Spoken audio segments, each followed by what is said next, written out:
Hello friends, welcome to my new video. बहुत बहुत स्वागत है आपका इस वीडियो में। इस वीडियो में जैसा कि आप देख रहे हैं, मैं लेके आया हूँ आपके लिए मारुति सियाज 2015 मॉडल है। ये VXI वेरिएंट पेट्रोल में। और मैं थैंक्स करना चाहूँगा, कुछ लोग नए जुड़े हैं मेरे साथ as a subscriber, thank you so much. और जो लोग ये वीडियो देख रहे हैं, थैंक यू सो मच देखने के लिए। पूरा वीडियो देखना, और जिन्होंने सब्सक्राइब नहीं किया चैनल को सब्सक्राइब कर लीजिए, बटन दबा दीजिए, घंटी दबा दीजिए, ताकि आने वाली वीडियोज़ में जो अपडेट्स हैं आपको मिलते रहें। काफ़ी इंटरेस्टिंग वीडियोस और ऐसी चीज़ें आपको मेरी वीडियो में मिलेंगी जो आपको कहीं नहीं मिलेंगी, सिर्फ इस चैनल में मिलेंगी। आज एक उसमें से एक मेजर टॉपिक पे हम डिस्कस करेंगे। तो वीडियो को स्टार्ट करता हूँ और देखते हैं क्या निकलता है बीच में। तो सियाज 15 मॉडल पेट्रोल में, जैसा कि मैंने कहा है, आज इस गाड़ी का प्राइस तो मैं निकालूंगा भी इस गाड़ी का क्या प्राइस आएगा और कितने की ये गाड़ी होनी चाहिए। 8 साल हो चुके हैं इस गाड़ी को, 2023 चल रहा है, ये 2015 का मॉडल है, तो तकरीबन 8 साल हो चुके हैं। 8 साल के बाद क्या क्वालिटी रहेगी इस गाड़ी की, कितनी इसमें जान थी उस टाइम गाड़ी में, आपको ये लेनी चाहिए नहीं लेनी चाहिए, इस बारे में बात करेंगे।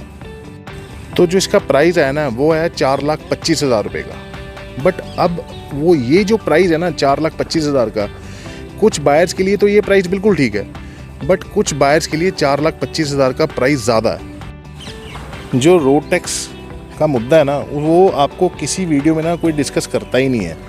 सिंपल प्राइस बता देंगे, ये प्राइस होना चाहिए, इतने में आओ गाड़ी ले जाओ। जितनी भी डीलर्स की वीडियोस डली होती हैं या कोई भी बंदा प्रमोशन कर रहा होता है जब गाड़ी की, पुरानी गाड़ी की, तो उसमें यही बात बोली जाती है, इतनी सस्ती गाड़ी कैसे मिल सकती है, आइए ले जाइए, 3 लाख में 4 लाख में कहीं नहीं मिलेगी। बट कोई आपको एजुकेट नहीं करता। एजुकेट इसलिए नहीं करता, जहाँ पे बायर एजुकेट हो जाएगा ना, उसको गाड़ी बेचना उतना मुश्किल हो जाएगा और उसका मार्जिन कम हो जाएगा। तो एक ये रीज़न है आपको ये चीज़ें ना बताने का। आपको एक एग्जांपल दे रहा हूँ मैं रहता हूँ चंडीगढ़ में, मेरे पास आधार कार्ड, ड्राइविंग लाइसेंस जो भी है सारा कुछ चंडीगढ़ का। अब ये गाड़ी है हिमाचल नंबर। अब ये गाड़ी को मान लीजिए मैंने खरीद लिया 4.25 लाख में, जो मैंने प्राइस बताया आपको भी 4.25 इसका प्राइस होना चाहिए। बट मेरे लिए गाड़ी महंगी है, क्यों? तो जब भी मैं गाड़ी खरीदूंगा, ये वाली गाड़ी लेने, मान लीजिए मैं किसी डीलर के पास जाता हूँ या किसी भी कंपनी में जाता हूँ, तो वहाँ पे यही बोला जाएगा, सर कोई दिक्कत नहीं है, आपको NOC मिल जाएगी, आप इसको ट्रांसफ़र करवा सकते हैं, कोई दिक्कत नहीं, NOC हम आपको लेके दे देंगे। आपको भी यही बोलते होंगे अगर आप कहीं और का नंबर लेते हैं तो। अब होता क्या है, NOC पे जो खर्चा आएगा उसका वो तो आएगा 500 या 1000 रुपये का, इससे ज़्यादा नहीं आएगा। बट मेन खर्चा तो उसके बाद क्या है। अगर मैं इसको चंडीगढ़ में ट्रांसफ़र करवाता हूँ तो मुझे 12% रोड टैक्स पे करना होगा इंश्योरेंस वैल्यू का। और इस गाड़ी की इंश्योरेंस वैल्यू कम से कम नहीं तो 4 लाख रुपए की हम मान के चलते हैं भी, 4 लाख रुपए की इस गाड़ी की इंश्योरेंस वैल्यू होगी। अब पहले तो देखो, अब पहले मैंने गाड़ी खरीदी 4,25 की, जो प्राइस मेरे को बताया गया। उसके बाद मैंने रोड टैक्स मुझे कितना पड़ेगा, इंश्योरेंस वैल्यू का 12%। अब इंश्योरेंस वैल्यू कितनी है इस गाड़ी की, 4 लाख रुपए की, तो 48,000 रुपीज़ मुझे रोड टैक्स पड़ जाएगा इस गाड़ी का, प्लस ट्रांसफ़र के चार्जेस 2-3 हज़ार ऊपर, तो कम से कम नहीं तो 52 to 53,000 मेरा ट्रांसफ़र के ऊपर खर्चा आ जाएगा इस गाड़ी पर। मुझे ये गाड़ी पड़ गई 480 की। महंगी पड़ेगी ना कार, क्योंकि ट्रांसफ़र का तो मुझे बाद में पता लगेगा, जब मैं RTO में अपनी फ़ाइल लेके जाऊँगा ट्रांसफ़र के लिए, तो वहाँ पर पता लगेगा भी हाँ जी इसमें तो 12% रोड टैक्स आपको पे करना है। तो ये बात बहुत कम लोग होंगे जो आपको बताएंगे। ये जानना आपके लिए बहुत ज़्यादा ज़रूरी है। गाड़ी की डील करने से पहले भी उसका नंबर कहाँ का है और आपके एड्रेस प्रूफ कहाँ के हैं। मान लीजिए आप हरियाणा में रहते हैं और हरियाणा नंबर गाड़ी खरीदते हैं, तो आपको कोई भी टैक्स एक्स्ट्रा देने की ज़रूरत नहीं है। रोड टैक्स कब पड़ेगा? चंडीगढ़ नंबर की गाड़ी पंजाब में ट्रांसफ़र होगी तो रोड टैक्स पड़ेगा। पंजाब की गाड़ी चंडीगढ़ में ट्रांसफ़र होगी तो रोड टैक्स पड़ेगा। MP की गाड़ी चंडीगढ़ में आएगी तो रोड टैक्स पड़ेगा। चंडीगढ़ की गाड़ी MP में जाएगी तो रोड टैक्स पड़ेगा। मतलब जहाँ पे भी स्टेट चेंज होगा तो आपको रोड टैक्स वहाँ पे करना पड़ेगा पुरानी गाड़ी का। RTO में अलग अलग तरीके से रोड टैक्स को कैलकुलेट किया जाता है। अब चंडीगढ़ में 12% ले रहे हैं, पंजाब में 10% ले रहे हैं, हरियाणा में 6% ले रहे हैं, तो अलग अलग तरीके से रोड टैक्स को कैलकुलेट किया जाता है। अलग अलग स्लैब्स हैं उनकी। तो गाड़ी लेने से पहले ये चीज़ आप ज़रूर देखिए भी गाड़ी का नंबर कहाँ का है और आपने कहाँ पर ट्रांसफ़र करवानी है, क्योंकि ये चीज़, ये पार्ट है ना जो बहुत इंपॉर्टेंट पार्ट है। ट्रांसफ़र तो आपको गाड़ी एट द एंड करवानी ही पड़ेगी और अपने नाम पे करवानी ही आपको। जब आप इतना पैसा खर्च कर रहे हैं गाड़ी के ऊपर, तो उसको अपने नाम पर तो आप करवाएंगे। अगर नहीं करवाएंगे तो उसमें आप ही का लॉस है। तो मुझे गाड़ी लेनी चाहिए 3,60,70 की, तब मुझे 4,25 की कॉस्ट करेगी तब ये गाड़ी मेरे लिए बेनिफिट की है। तो जब भी आप गाड़ी लेते हैं ना यार, ये चीज़ ज़रूर देखा कीजिए। अगर इसकी क्वालिटी की, इसमें ये देखिए,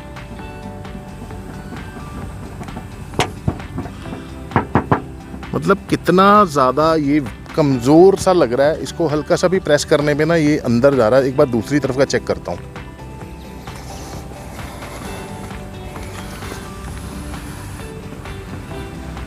ये देखिए। तो इस गाड़ी की ना अगर बिल्ड क्वालिटी की बात करूँ ना, तो बिल्ड क्वालिटी इतनी सॉलिड नहीं है।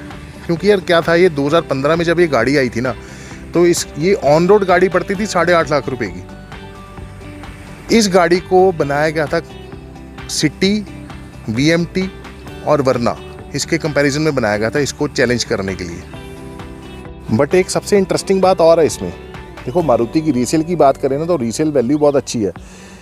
जैसा कि मैंने कहा, उस टाइम जो ये वाला मॉडल था ना सियाज का, ये पड़ता था ऑन रोड 8.5 लाख रुपए का, और इसको कंपेयर किया जाता था सिटी VMT के साथ, वो पड़ती थी आपको उस टाइम 11 लाख रुपए की ऑन रोड। देखो, आज की डेट में ना अगर हम मार्केट की बात करें, तो एक तरफ खड़ी है मारुति सियाज 2015 मॉडल VXI, और दूसरी तरफ खड़ी है VMT city 2015 model, same variant, ठीक है ना। अब सियाज उस टाइम ऑन रोड कितने की पड़ती थी? 8.5 लाख रुपए की, और सिटी ऑन रोड कितने की पड़ती थी? 11 लाख रुपए की। तो कितना फ़र्क आ गया? 2.5 लाख रुपया महंगी पड़ती थी सिटी इस गाड़ी से। आज की डेट में दोनों गाड़ियों को अगर बेचने जाएंगे तो सियाज सबसे पहले बिक जाएगी, सिटी से पहले सियाज बिकेगी, और प्राइस दोनों गाड़ियों का सेम। तो इससे आप आइडिया लगा सकते हैं अभी मारुति की रीसेल वैल्यू कितनी अच्छी है। इसके अंदर इंटीरियर आपको कुछ इस हिसाब से मिल जाता है, मैं दिखा देता हूँ एक बारी। यहाँ पे आपको नॉर्मल पावर विंडो के स्विच मिल जाते हैं जैसा डिज़ायर में है, सेम पैनल डिज़ायर वाला, लॉक अनलॉक और मिरर्स को लॉक करने के लिए पावर विंडो के, और एक जॉयस्टिक मिल जाती है। डिज़ायर में भी आपको सेम यही मिलता है, ऐसा ही। अब जैसा कि गाड़ी चली है 1 लाख किलोमीटर, तो 1 लाख किलोमीटर के हिसाब से गाड़ी ठीक है। बंदे ने मेंटेनेंस तो गाड़ी नहीं कर रखी उतनी। स्पीडोमीटर में आपको 3 सुइयाँ मिल जाती हैं, 3 नहीं इनफेक्ट 4 हैं, एक RPM की, स्पीड की, टेम्परेचर की, और एक मिल जाएगी आपको फ्यूल की। और बीच में छोटी सी एक डिस्प्ले मिल जाती है जिसमें आपके किलोमीटर्स आ जाएंगे, टाइम आ जाएगा, टेम्परेचर भी आ जाता है, और कितनी गाड़ी चलेगी वो भी बता देता है ये। तो इस हिसाब से आपको ओडोमीटर मिल जाता है। स्टीयरिंग में आपको कोई कंट्रोल्स नहीं मिलते हैं। सिटी VMT की बात करें तो उसमें क्रूज़ कंट्रोल और स्टीयरिंग में कंट्रोल्स आए थे, इसमें नहीं है। VXI वेरिएंट है ये, पेट्रोल का, 2015। म्यूजिक सिस्टम कुछ सिंपल है, लाइक डिज़ायर, वही वाला फिट किया हुआ है। और AC पैनल में भी क्लाइमेट कंट्रोल AC नहीं है, सिंपल नॉब्स वाला ही AC है। डिज़ायर स्विफ्ट में अगर आप देखेंगे ना न्यू मॉडल की, तो उसमें भी सेम ऐसे ही है। एक चीज़ मुझे ना इस गाड़ी में थोड़ी अजीब लगी है, देखिए इसकी बिल्ड क्वालिटी की बात करें ना, तो यहाँ पे ना ये देखिए, ये जो हैंड ब्रेक के ऊपर है ना, इसको थोड़ा सा खींचा, ये पूरा ही बाहर आ गया, ये देखो। तो इसकी क्वालिटी इतनी वीक दे रखी है, ये मतलब बिल्कुल हल्के हाथ से खींचने में ही बाहर आ गया, ये पूरे का पूरा हिला। तो जब ये गाड़ी चलेगी ना, तो ये हल्का सा ना खड़कता रहेगा गाड़ी में, तो कुछ ना कुछ नॉइस आती रहेगी। तो थोड़ी बिल्ड क्वालिटी हल्की है। देखो यार, कॉस्ट कटिंग तो की थी मारुति ने, इसमें कोई डाउट नहीं है। तो पीछे से जो लेग स्पेस है, ठीक है, लेग स्पेस ओके है, कम नहीं है। सेंटर में आपको एक वेंट मिल जाता है, AC वेंट मिल जाता है, और चार्जिंग पॉइंट मिल जाता है। पीछे विंडोज़ में 4 स्पीकर मिल जाएंगे। पीछे यहाँ पे स्पीकर्स नहीं दिए गए इसमें। तो पीछे डिग्गी में आपको यहाँ पे बटन मिल जाता है, इस बटन को प्रेस करेंगे तो ओपन हो जाएगा। स्पेस काफ़ी बड़ा है, तो इसमें आपका जो अगर घूमने जाते हैं तो यार आपका सामान वगैरह बहुत ईजिली आ जाएगा, कोई दिक्कत नहीं आएगी। इसमें एक चीज़ बहुत बढ़िया लगी मेरे को, स्पेयर व्हील के ऊपर ना जो ये चीज़ दी गई है थर्माकोल का ना, एक बनाया है जिसमें जैक रॉड पाना आपका फिट हो जाता है। यार ये चीज़ बहुत बढ़िया है। इससे क्या होता है ना, ये जब गाड़ी चलेगी ना खड़कता नहीं, क्योंकि जब ऐसे स्पेयर व्हील के ऊपर हम ऐसे जैक या पाने को रख देना तो चलती गाड़ी में खड़कता है वो चीज़। यहाँ पे आपको कोई शीट नहीं मिलती, ये ऐसे ही मिलता है। इंजन को भी देख लें एक बार, ये आगे से वो भी दिखा देता हूँ आपको मैं, इसकी पेस्टिंग किस हिसाब से आती है। तो ये रहा सुजुकी का इंजन, 1373 सीसी का इंजन आता है इसमें, 91 bhp। माइलेज कंपनी इसकी बोलती है पेट्रोल में 20 की, बट आपको अराउंड 17 to 18 की माइलेज आएगी, इससे ऊपर माइलेज नहीं आएगी। सियाज की जो पेस्टिंग है वो कुछ इस हिसाब से आती है, ये ओरिजिनल है। जब भी गाड़ी लें तो इन चीज़ों को देख लीजिए। चेसिस नंबर की लोकेशन यहाँ पे होती है सियाज के, तो इस साइड से बिल्कुल ठीक है और ये इस साइड से भी बिल्कुल ठीक है। तो ओरिजिनल पेस्टिंग कुछ इस तरह की होती है। और नीचे यहाँ पे बिल्कुल रोड नज़र आ रही है, कोई इंजन को कवर करने के लिए कुछ नहीं दिया गया है। यहाँ पे देखिए बिल्कुल ही ओपन पड़ा है यहाँ पे। तो गियर बॉक्स के पास लीकेज है, ये गियर बॉक्स है। ऐसी अगर आपको कुछ लीकेज नज़र आए इंजन में जब भी आप गाड़ी लेने के लिए जाएँ, तो एक बार अगर आपको नॉलेज नहीं है तो उसको गाड़ी को चेक करवा लीजिए आप।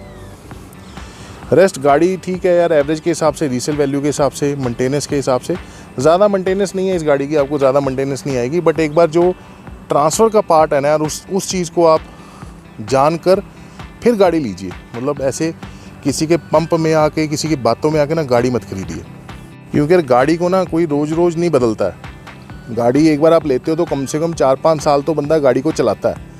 तो आजकल यार मेहनत के पैसे हैं हर किसी के यार, तो कोई पैसे पेड़ पे तो नहीं लगते हैं। आपने जाके दे दी और आपका नुकसान हो जाए, वो चीज़ मैं नहीं चाहता हूँ भी आपका नुकसान हो। अगर चैनल को आपने सब्सक्राइब नहीं किया है तो प्लीज़ कर लीजिए, क्योंकि ऐसी काफ़ी सारी वीडियोस मेरे चैनल पे आती हैं जिनको देखने के बाद अगर आप गाड़ी लेंगे ना तो आप कभी लॉस में नहीं जाएंगे और कभी धोखा नहीं खाएंगे, क्योंकि मैं हमेशा फैक्ट्स के ऊपर बात करता हूँ। तो वीडियो अच्छा लगा तो लाइक करना, मेरी बात अच्छी लगी तो सब्सक्राइब करना। Thank you very much, thanks for watching.